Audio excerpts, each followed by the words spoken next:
Thank you, Yazwani, for the information about steps taken by the government to minimize the effects of sport during the pandemics. Assalamualaikum and hi everyone. My name is NOOR Alisanatasya binti Muhammad ZAWADI. Here I am because to talk about the alternative sport during the pandemics.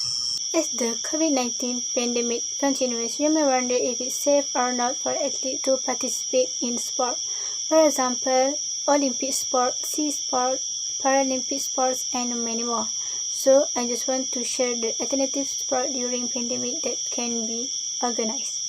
With the flexibility given by the government to do leisure or sport activities since August 20 through the newspaper mentioned in Astro Awani on 22nd August 2021, the public need to understand why there are certain regulations regarding activities allowed in the COVID-19 pandemic situation to prevent the virus from spreading and infect the public. Therefore, there are several types of sport that can be done during the COVID-19 pandemic seasons. Here are the types of sport during the pandemic.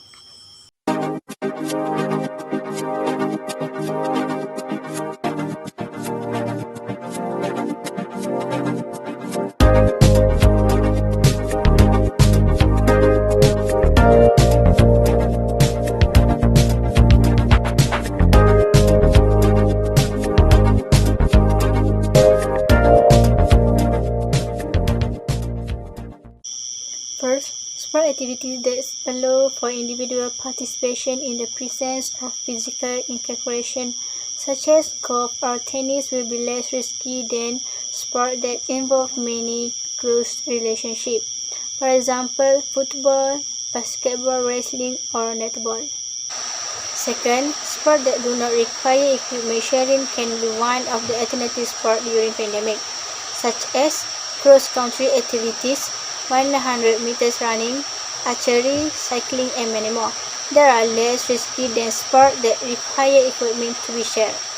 Third, sports that do not require prolonged exposure to other people or players may be safer option than sports that require prolonged exposure. Track events, for example, may be less risky than sports that require one to be in close contact with other players for a long period of time. Fourth, we can combine the sport. Is it an indoor sport or outdoor sport? For indoor sports, we can limit only players and coaches who are allowed to participate inside the indoor space. It is because COVID-19 is more contagious in enclosed spaces with poor ventilation system. For example, the individual matches like squash, cycling, tennis, and so on, or the sport matches that have been designated as indoor sports. For outdoor sports, the games which are played in the open and not in closed environment.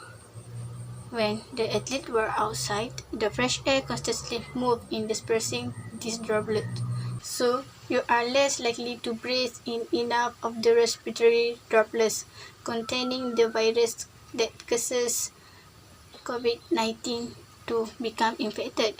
Because of the alternative sport during the pandemics, outdoor sports and indoor sports have their own advantages and disadvantages. Last but not least, the alternative sport during pandemic is team sport that do not necessitate a lot of outside interaction. The more interaction, the greater exposure to pandemic COVID-19 spreading. It is better to choose to play sports in a small teams or training in the same groups rather than mix freely with other teams or other coaches. So, it is also important that you consider the current situation in your community before doing any activity. Also, make sure that other safety measures are taken, such as washing your hands regularly, taking a shower when you return home, and most importantly is do not do any outdoor activities if you are not healthy. So that's all from me about the alternative sport during the pandemic.